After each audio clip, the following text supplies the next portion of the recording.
You don't have a problem then with boys wearing trousers and girls wearing skirts? Absolutely not. No, this is not what it's about.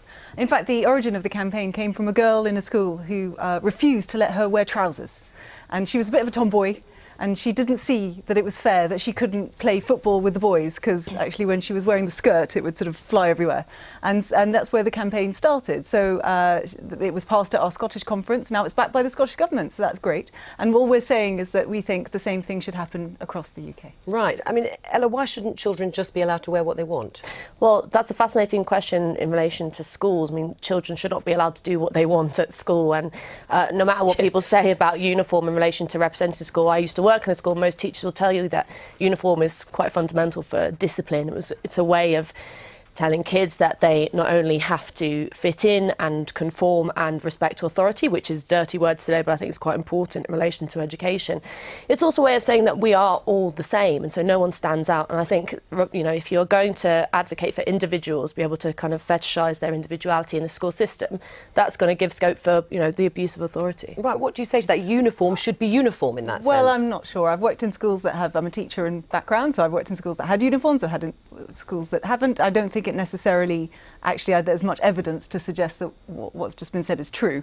But the point of this was about actually allowing students to be able to be comfortable in what they're in. And actually what I will tell you is that the quality of education only improves if people can truly feel that they are comfortable in what they're wearing.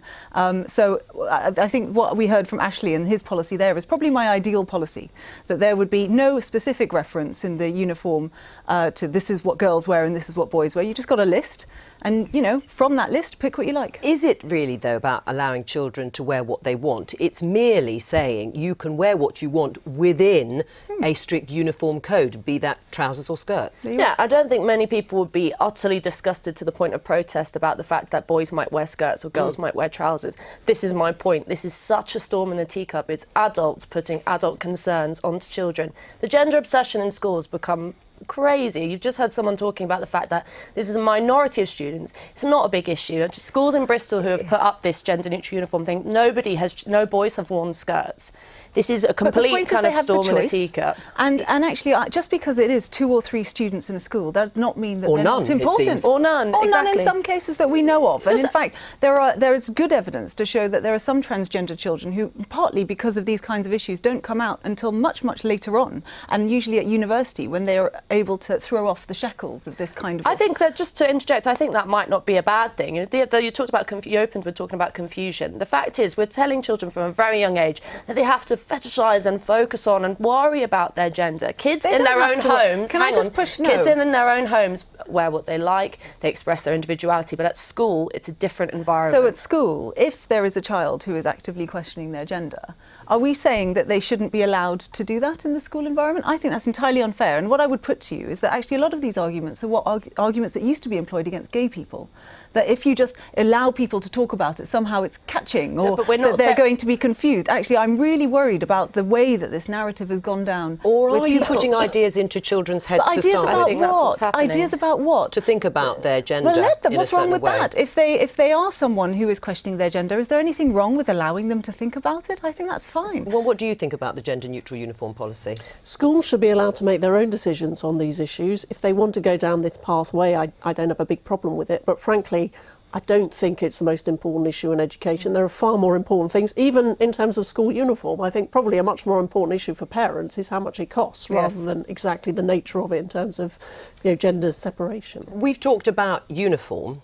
Would you take it a stage further in terms of toilets, for example? I was going to bring that up, actually. So we've got our spring conference coming up this weekend, and I believe one of the amendments that might be coming is about extending it exactly to toilets. I would be up for that. I was about to, before I was elected, work in a school that did have that policy. As a result of, they changed the school building, and there were a couple of transgender students who were in the school, and they used it as an opportunity to modernise in that way. Well, the most interesting thing I found about that debate was the number of boys who were in favour of it, who, as a a result of being able to talk about it, said that they actually felt quite uncomfortable at urinals and that this was a way that they didn't have to deal with that anymore. Right, and before I come to you, he and she, should we still be using that? Should teachers still address boys and girls in that way? I think having the conversation about gender-neutral pronouns is a good one, and actually one I'd like to see in Parliament too, in front of select committees, for example. You can tell the Lib Dems have got their priorities in order. I mean, the whole fascination with gender, especially in relation to education, ends up in this farcical situation in which you are worrying children about their gender. We are not talking about the fact that we should be draconian and stop individuals from expressing themselves in their own personal lives. School is a completely different area. And actually, I'm quite worried about the fact, and I think a lot of people are, that you would kind of eradicate the notion of gender, which is quite important for some young people. I remember sneaking off into the girls' toilets and that being somewhere where my social life happened at school. Similar things happen with boys. The complete eradication of a discussion. If we're talking about bullying, if you're going to institute a policy in which you allow young people to dress however they like, this is why uniform is important. It stops people from being bullied in one way as well. But do you accept that the children are talking about these issues? I mean, particularly at secondary school, that these are things that are openly discussed, no doubt, in the playground anyway. So isn't it really just an acceptance of what's going on? I would challenge that. I don't think that children are having discussions about whether or not they're transgender. I think children are we should give them credit, they're very free in expressing themselves. They play with gender a lot, especially when they're young, but putting adult concerns like this on them, I think is a very damaging Ella, I will thing. invite you to some schools in my constituency I've and been I'll to show you schools. not that. I know a lot And of then you young can come back and That's talk to not us true. after that. Thank you both very much.